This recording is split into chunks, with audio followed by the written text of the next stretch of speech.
The events of Cold War began in 1944 amongst the proceedings of World War II. German scientists were preparing to turn on a particle accelerator that they hoped would give them the upper hand to win the war. This facility was codenamed Project Endstation. When the machine was powered on, however, our world was breached by an anomaly, creating a link to the dark ether. The Germans attempted to cut the power and sever the anomaly present in the room, but no matter how hard they tried, the dimensional breach would not close. For now, this is all you need to know. The year was 1943, and Germany had faced a devastating defeat in the Battle of Stalingrad. While the Germans' position looked originally promising, their ongoing defeats led them in search of other methods of winning the war. The first plan? The building of a particle accelerator in Morasko, Poland, which in turn led to the events of Cold War. Another plan, however, was led by a mighty senior German army official titled Oberfuhrer Wolfram von List. Von List was a senior army general who was tasked to lead a division of the German army called Die Wahrheit. This group specialized in the research and study on the occult, and they started work by forcing scientists and historians from across the globe to help them. One of the many scientists forced to help Die Wahrheit's research was a professor of demonology called Gabriel Kraft. Kraft had extensive knowledge on the occult and as such was a valuable asset to Die Wahrheit and their plans. Not long after the defeat of the Germans at Stalingrad, Kraft helped von List to locate ancient mystical items around the world that he thought could be of significance or related to the occult. As per Kraft's suggestions, we know that several expeditions were undertaken in Egypt, Mexico, and elsewhere in search of these ancient relics. On these digs, they found extensive evidence of mystical runes that proved to the soldiers of Die Wahrheit that they were looking in the right place.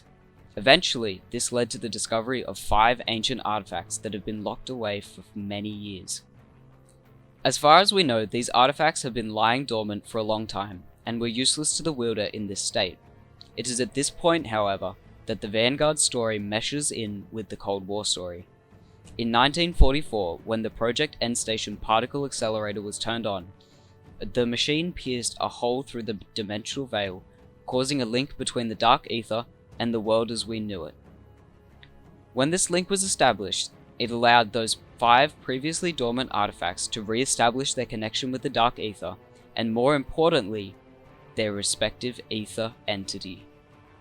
The names of these ether entities are as follows. Cortifex the Deathless, former ruler of the Dark Ether, the one and only harbinger of doom.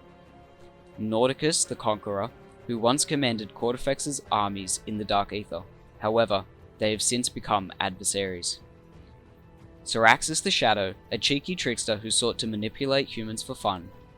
Belikar the Warlock, a master conjurer of Dark Ether runic magic, fascinated by the human condition and their craving for war.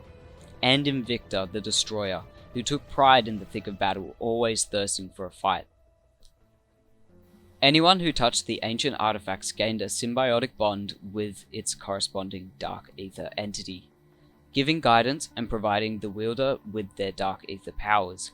So, the Dragon of Syraxis allowed the user to conjure an energy mine, the Horn of Nauticus could create a frost blast, the Mask of Belikar could produce an ethereal shroud, and the Sword of Invicta could summon a ring of purple ethereal flame.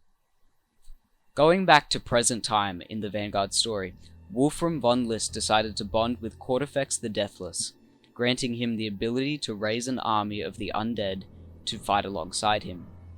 Von List wielded the ultimate power to win the war for Germany, so his plan thus far was to raise the fallen soldiers from the Battle of Stalingrad and storm across the country, raining power over all who stands in their way.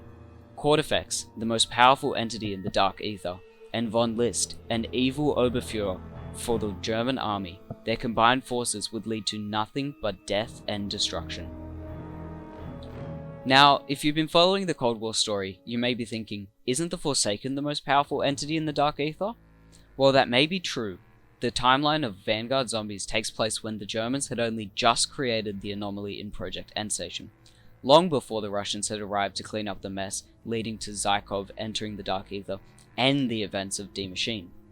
The Forsaken wasn't even an entity at this time, and Cortifex ruled over the Dark Ether. So, Oberfuhrer Wolfram von List had his evil plan in place, now symbiotically bonded with Kortifex, and he would have gotten away with it too if it wasn't for that meddling Professor Kraft alerting the Vanguard strike team. After all, it was Kraft's distress signal and information he left that told them to go to Stalingrad in the first place. They also managed to obtain possession of the other 4 ethereal artifacts, creating a bond with the 4 remaining Dark Ether entities to help them on their journey. This would be no easy journey, however, as Kortifex used his ethereal powers to lock Stalingrad away from the rest of the world, preventing them from calling for backup and leaving their mission in the hands of the 4 Elder Gods and the wisdom left by Gabriel Kraft. They need to figure out how to release themselves from the mighty grasp of Kortifex and stop Von List before he sets out to complete his mission for world domination. And that is exactly where the events of Vanguard's Der Anfang lead.